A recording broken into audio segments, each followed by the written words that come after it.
Gates County and beyond. Welcome back to another episode of Invasive Species Friday. Through this short weekly podcast, we at the HCCE hope to bring you information about the invasive species you may see around this county. So let's hike to this week's invasive, Common Buckthorn. European or common buckthorn is native to most of Europe and Western Asia and was introduced into North America in the 1880s as an ornamental plant. It was also used as a windbreak because of the density of its growth. There have been confirmed reports of this buckthorn in at least 39 states and all of eastern Canada. It has also been confirmed in all but 4 counties in New York. Common buckthorn is a hardy perennial shrub or small tree that tolerates a variety of soil types and site conditions, making it highly adaptable to where it's planted. It prefers wet soil, but it's also widespread in drier areas. It's often found at the edges of woodlands because it prefers full sun, but it can also be spotted in the full shade forests. As a young plant, it has multiple stems, but as it ages, it becomes a tree with a single trunk that can reach 10 inches in diameter. The entire tree can reach 10 to 25 feet in height. The dark green common buckthorn leaves are opposite but occasionally alternate, and are sharp, pointed, curved, and also have finely rounded teeth. Each leaf has 3 to 5 strongly curved veins per side that arch towards the tip of the leaf. Despite its name, this shrub doesn't have thorns. Instead, the branches have a small but sharp spine, typically less than half an inch long, but up to 7/8 of an inch, at the very end of each twig. The bark of the younger buckthorn is smooth and shiny, and it becomes rough and textured as it matures. It is grayish-brown and covered with prominent small lenticels, a porous tissue that allows for the direct exchange of gases between the environment and the tree's internal tissues. If you scrape off the outermost layer of bark, you'll find a yellow-green underlayer, and further in, you'll find an orange cambium. Greenish-yellow flowers appear in early June in dense clusters, and each flower has 4 petals, 4 stamen, and 4 sepals. The fruit is also densely clustered and begins green, turning shiny black as they mature. Each berry contains 4 seeds and are often eaten and distributed by birds, especially robins. It's time to examine the problems that come along with this invasive plant. Please bear with me as this list is long. Common buckthorn is one of the first bushes to leaf out in early spring, and it keeps its leaves well into the fall. This long growing period, combined with the dense thickets it forms, allows the buckthorn to shade out all other plants in the area, eliminating competition. The leaves are also high in nitrogen, and when they fall off and decompose, they change the composition of the soil, making it harder for native plants, like chokecherry and pincherry, to survive in areas that would otherwise be optimal. The soil changes last even after the shrub is removed and will need to be addressed before you try to plant something else there.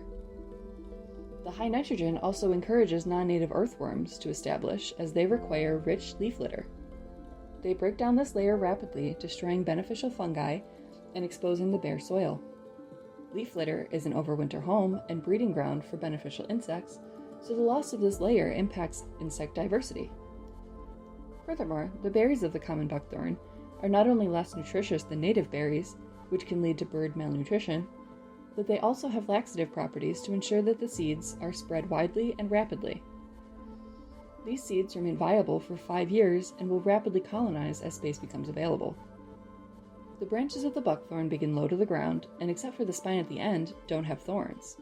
Birds who nest in the shrub are thus more susceptible to predation than if they nested in the native hawthorns or rose species. Still with me? Great. Common buckthorn is a preferred overwintering host for the soybean aphid, an Asian pest that is spread over much of the upper Midwest and into Canada. This aphid can cause soybean yield loss, and the honeydew associated with infestations often results in sooty mold development. Common buckthorn is also a host for alfalfa mosaic virus, which can infect over 600 plant species and usually results in plant death, and crown fungus, which causes crown rust in oats and barley. According to the USDA Agriculture Research Service, crown rust is the most widespread and damaging disease of oats.